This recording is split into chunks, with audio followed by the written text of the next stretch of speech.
Dan, Southern 500 weekend this weekend celebrates the 40th anniversary, and we're going to do a separate episode on this in the future, celebrating the Winston Million year. Do you have any stories from that year? I know we talked about Talladega earlier in the year when y'all won that when you won that race, coming from 2 laps behind, but you won the Winston Million here 40 years ago as part of the Melling crew. Do you have any memories you could share? And I know we're going to get more in depth on this in a future episode.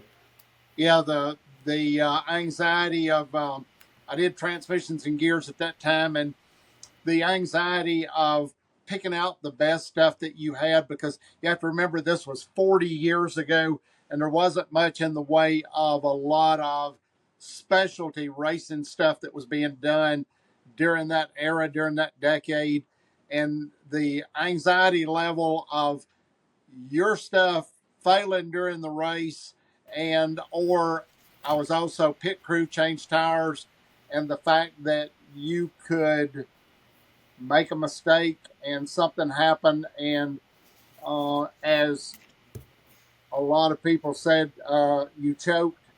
You're trying to think of anything that can get this off your mind, but that's the only thing that's in your mind, and you can't escape it any way, shape, or form.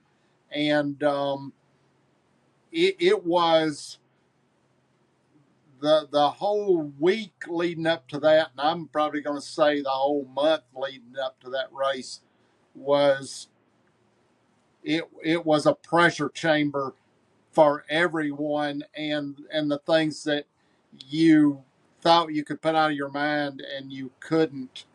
And then I'm just going to say this right now, to go and be a part of that race, and as much pressure as was on you and the team and everyone associated with that, and put together the weekend that you had, was, if you didn't see it for what it was, finger of God on the whole thing during the whole time, then you just weren't with it on where you were at, because there were so many things that didn't go right that ended up right, that was somewhat out of your control, most out of your control, some in your control, but the way it ended up, grace of God. And I, for me, that's the only way that I can see that,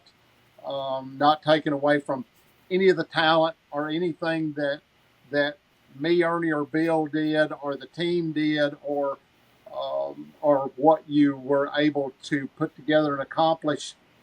But at the end of the day, it was, as I said, it was a fairy tale.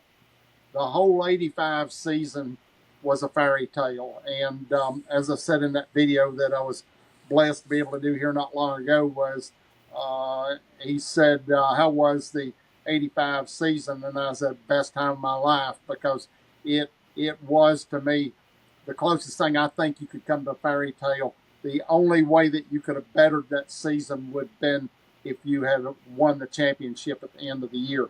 But I think if you had, it would have taken away from winning the championship in '88, because I think that first championship, all the things that were done in '85 you cherished, but winning that championship, if you'd have done it in that year, it would have been then, I don't know if you would have said it would have been expected, but you would have thought that this could have been done every year, and it can't.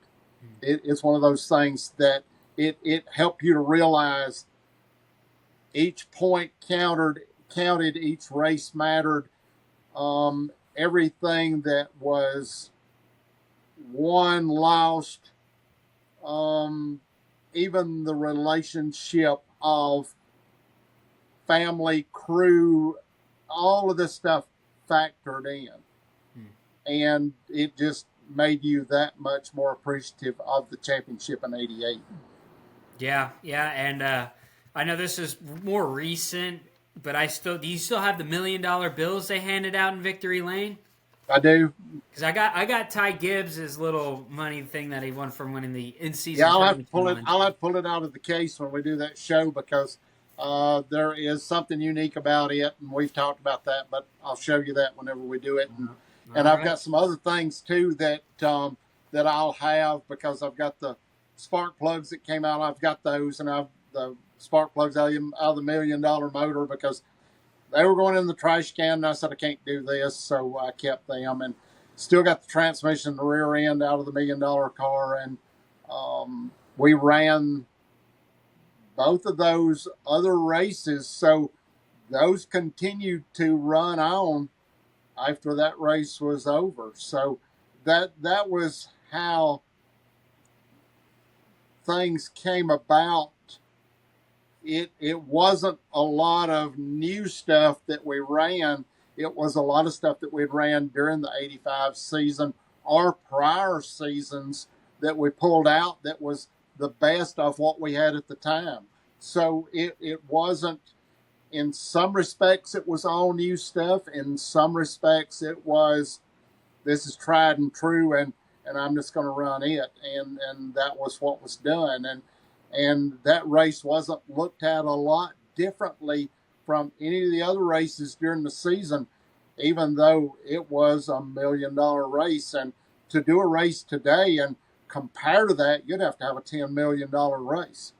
Yeah, you would, and I'm excited next week for a little bit of show and tell, Dan, and we're gonna get more in depth on a episode in the future that will detail talking about the 1985 season. So I'm looking forward to that too. But once again, 40th anniversary of the first ever team to win the Winston Million in NASCAR, celebrating that $1 million payday. And not sure if you discussed about it on here yet, but what did you do? Because it goes kind of all the team, and you kind of split it up. What'd you do personally with the $1 million win, or what'd you spend the money that you got?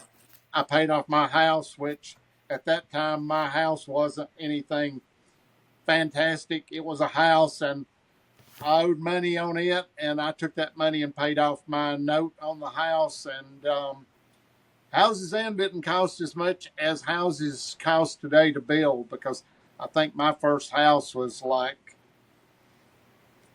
40 grand, and that wasn't, I'd already paid on it for years and years, so that wasn't what I got paid. So don't think that I got 40 grand out of it. I didn't. So, but I took my money and paid off my house, what I left on had due on my note. That's awesome. Which That's awesome. meant a lot to me. That meant a lot to me. That's awesome. That's really, really, really cool to hear those stories, especially from the Winston Million era. But looking forward to more coming up here on the 5 to Go podcast, YouTube, not only on the podcast, but our Facebook page or YouTube page as well. It's going to be a lot of fun to see some more of the stories come out in the near future from that historic 1985 season. Going to be a lot of fun to hear more about it.